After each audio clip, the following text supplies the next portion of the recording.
Guwahati press ক্লাবত ৰাইজৰ দলৰ সংবাদমেল ৰাইজৰ দলৰ উপসভাপতি ৰমেন চন্দ্ৰ বৰঠাকুৰৰ এছআৰ সংশোধনৰ সন্দৰ্ভত এই সংবাদমেল দিছপুৰ সমষ্টিৰ ভোটাৰ তালিকাত ঘৰৰ নম্বৰ ব্যক্তিৰ নামত ব্যাপক বিসংগতি থকাৰ অভিযোগ উত্থাপন কৰে উপসভাপতিগৰাকীয়ে ইয়াৰ উপৰিও ২৭ ডিচেম্বৰ তাৰিখে প্ৰকাশ পাবলগীয়া ভোটাৰ তালিকাৰ খচৰাত ব্যাপক প্ৰভাৱ পৰিব বুলি মত ব্যক্ত কৰাৰ লগতে সংশোধনৰ দাবী জনায় চৰকাৰক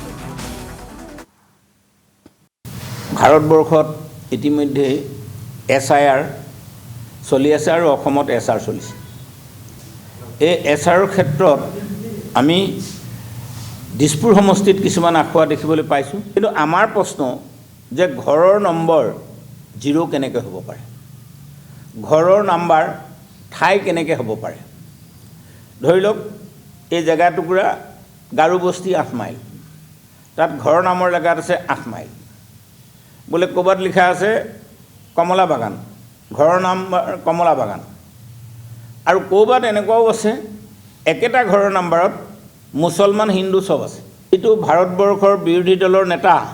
ৰাহুল গান্ধী ডাঙৰীয়াই ভোট চুৰিৰ কথাটো উত্থাপন কৰি আছে তাতে অসমতো এই কথাটো হ'বলৈ গৈছে এই ক্ষেত্ৰত আমি সংশ্লিষ্ট নিৰ্বাচনী আয়োগক অসমৰ নিৰ্বাচনী আয়োগক দৃষ্টি আকৰ্ষণ কৰিছোঁ এই খেলিমেলিবিলাক দূৰ কৰিব লাগে আৰু অসম চৰকাৰকো আমাক কৈছোঁ যে অসম চৰকাৰো যে কৈ থাকে যে বিএলএ কৰি দিব বিএলও যাব ৰাজনৈতিক দল আছে অকল এইটো কথা নহয় যে অসম চৰকাৰো এখন সুস্থ ভোটাৰ তালিকা প্ৰস্তুত কৰি উলিয়াবৰ কাৰণে যাৱতীয় নিৰ্দেশনা প্ৰেৰণ কৰিব লাগে